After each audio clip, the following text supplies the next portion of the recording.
Did you know that if Rome had never fallen, we would all be speaking Latin today? Welcome to my channel. In this video, we're going to explore a crazy alternate history where the Roman Empire never fell. No dark ages, no fragmented kingdoms, just one vast empire stretching from the deserts of Egypt to the forests of Britain, continuing to rule and adapt for thousands of years. How would our world look today? Would everyone be speaking Latin? Would technology be centuries ahead? Or would an eternal Rome crush freedom and keep us in the Dark Ages? The story of real Rome is one of the greatest what-if scenarios in history. What if Rome had never fallen? If you like crazy history and alternate timelines, make sure to stay tuned because we're just getting started. The year is 476. The Western Roman Empire is in chaos. In the north, Germanic tribes are massing, preparing to invade. In the south, the Vandals have just sacked Rome itself. In the east, the emperor's authority is being challenged by a general. All seems to be crumbling, but it doesn't have to, because in this world, Rome reforms. Our first task as the new emperor is to address the crisis at home. We'll begin by stamping out corruption. Next, we'll reform the tax system and bolster the economy. Trade will be encouraged, and the price of grain will be lowered. Our goal is nothing less than the restoration of Rome's former glory. But while we attend to these matters, the generals will deal with the barbarians. They'll offer the tribes in the north a choice: submit or die. And as for those who resist, we will use superior Roman discipline and tactics to utterly crush them. Victory after victory will bring stability to the empire's borders. With peace secured, we can now turn our attention to the east. A general has risen in rebellion, but he cannot match our legions. We will defeat him and restore order to the provinces. Now the empire is secure once more. But our work is not done. For centuries, Rome has fought a losing battle against the so-called barbarians. Instead of trying to defeat them, why not embrace them? Our first order as emperor is to grant citizenship to all who lay down their arms and submit to Rome. Many will accept, eager for the riches and power that Rome has to offer. With the empire now at peace, the work of rebuilding can begin. We'll start by restoring the roads, aqueducts, and public buildings that have fallen into disrepair. We'll also invest in new public works projects to give the people of Rome something to be proud of once more. As the empire enters a golden age, the arts and sciences will flourish. Literature, poetry, and philosophy will be studied. Great works of art will be created, and the people of Rome will enjoy a new surge of patriotism. But let us not forget the lessons of the past. While Rome is strong, there are still threats at the gates. To ensure the empire's survival, we must prepare for the worst. We'll train an elite force of soldiers to defend the city. We'll also form alliances with neighboring kingdoms to create a buffer zone against potential invaders. And so Rome endures, not as the undisputed mistress of the world, but as a beacon of culture and power in an ever-changing world. Though the barbarians are at the gates, they can no longer claim Rome for their own. For in this world, Rome endures. Thank you for watching. If you enjoyed this alternate history, please subscribe for more content. In our world, when Rome fell, Europe entered the Dark Ages. Feudal kingdoms rose, knowledge was lost, and progress slowed for centuries. But in this alternate world, there are no Dark Ages. The Roman Senate still debates laws. Roman engineers continue building aqueducts, roads, and massive cities. Latin remains the common tongue across Europe and North Africa. Instead of castles and knights, imagine shining marble cities, grand libraries, and paved highways connecting London, Paris, Rome, and Constantinople. The Renaissance in our world came in the 15th century, but here the Roman Renaissance might begin as early as the 7th century. After centuries of debate, the Roman Senate has just passed a law establishing a new province in the island of Britain. A group of senators just returned from a tour of the island and reported that it was full of barbarians. But with a little Romanization, it could be a jewel in the crown of the empire. The Senate has even agreed to build a new road connecting it directly to Gaul. Soon, Roman legions will set out to conquer and pacify the island once and for all. Across the empire, people are celebrating the end of the long winter.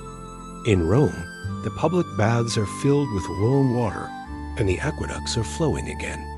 Thanks to the efforts of the water commissioners, the flow of wine from the provinces has increased and the taverns are filled with good cheer. Even the barbarians in the north have come out to enjoy the mild winter. All across the empire, merchants are setting up booths at the chariot races. Gambling is a favorite pastime of the Roman crowds.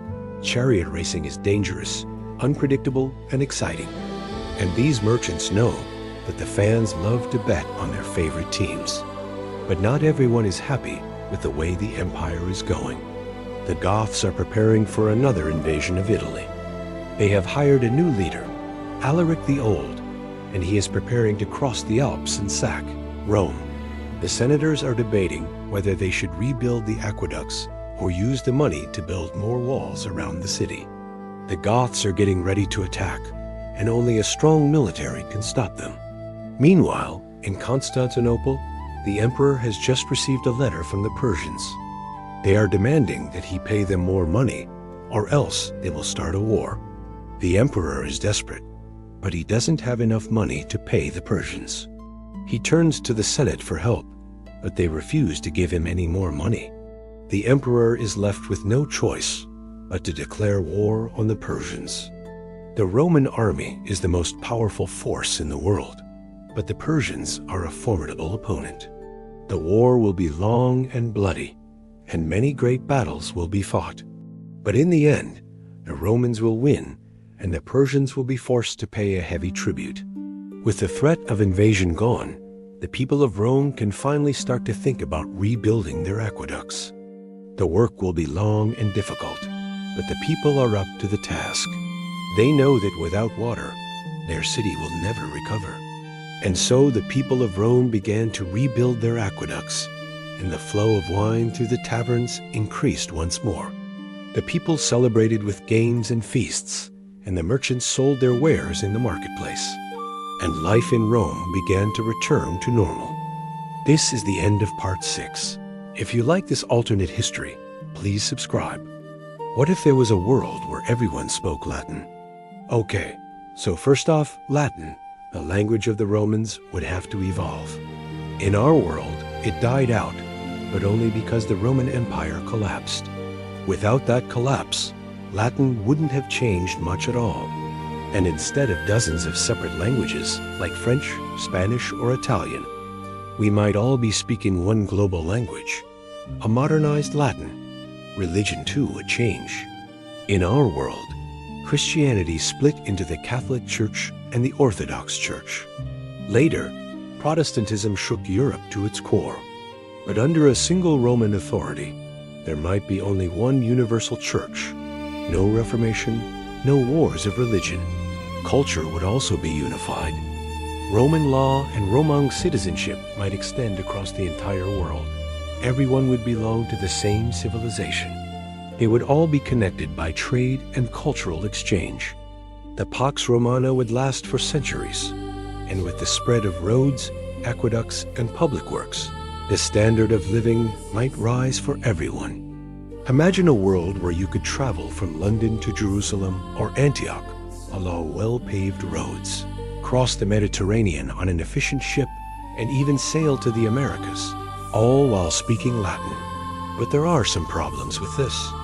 First off, the further away you got from Rome, the more the local cultures would influence the Romans and vice versa. So you might end up with a mishmash of cultures, kind of like what happened in our world when the Roman Empire fell apart and all these different groups took their turn ruling the Mediterranean. Also, just because everyone speaks the same language doesn't mean they're all friends. In fact, it could make things worse since you can spread propaganda and lies way faster when everyone understands the same words. Finally, we can't discount the effects of no collapse. In our world, the Black Death devastated Europe and killed millions. But under a strong centralized government, they might have been able to contain the plague, or at least mitigate its effects. Or maybe the lack of collapse would have led to something even worse. So who knows?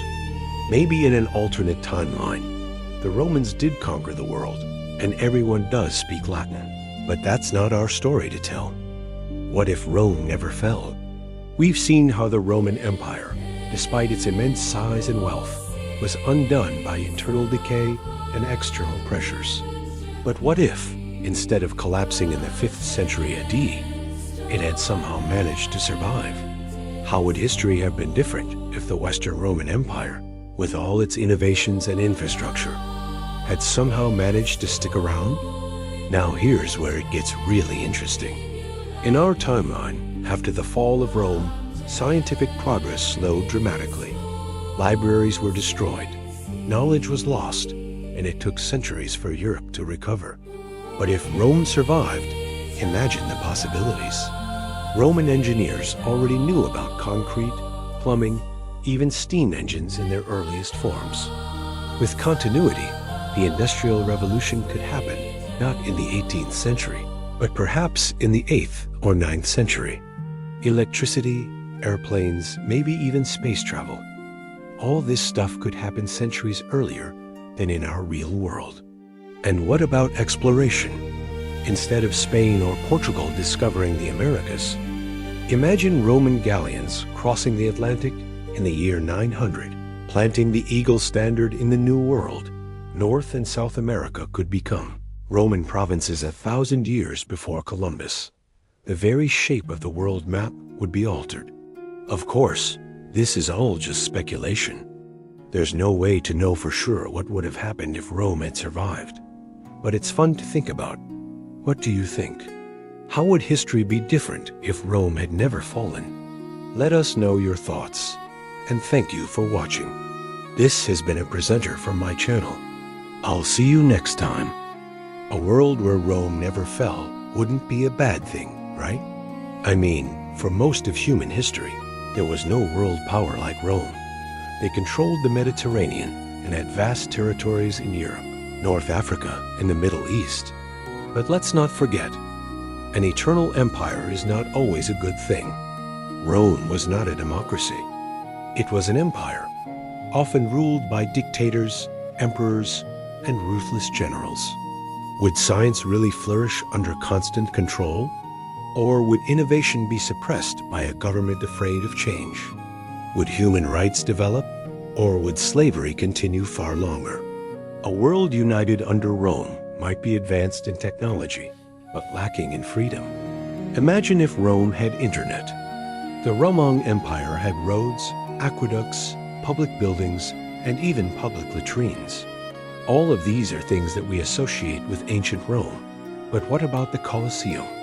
What if it wasn't just a symbol of Rome's military might, but also its thirst for entertainment? In the 1st century AD, the Roman Emperor Nero built the Domus Aurea, or Golden House, a lavish imperial palace. To make room for it, he demolished 4 of the 5 districts of Rome, displacing around 250,000 people. He also unleashed deadly persecutions against Christians. Would a powerful Rome have used the internet to expand its empire even further and control more people? Maybe.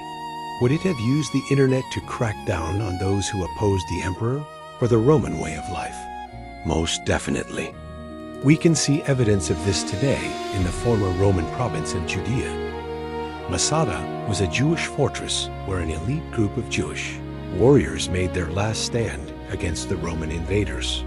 Today, archaeologists are still uncovering artifacts from that time period, including hundreds of pieces of pottery with Roman graffiti from the siege of Masada. The Romans were proud of their military victories, and they weren't shy about showing it. If Rome had been around during the age of social media, you can bet that the siege of Masada would have been trending worldwide.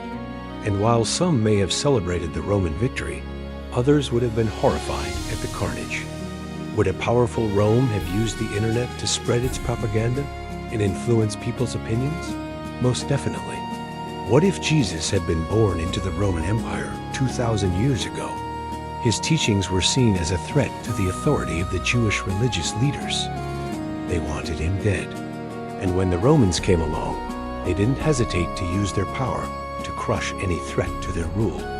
If Jesus had been born into a world where Rome had never fallen, his fate might have been sealed. The Romans would have had no reason to release him from prison or allow him to walk among the people. There might not have been any New Testament, and Christianity might have died with him on the cross. So let's be grateful that Rome fell. It gave rise to new ideas and innovations. It allowed different cultures to flourish, and it paved the way for modern democracy. But what do you think? Would you rather live in a world where Rome never fell? Let me know in the comments below. And don't forget to subscribe for more videos like this one. Thanks for watching.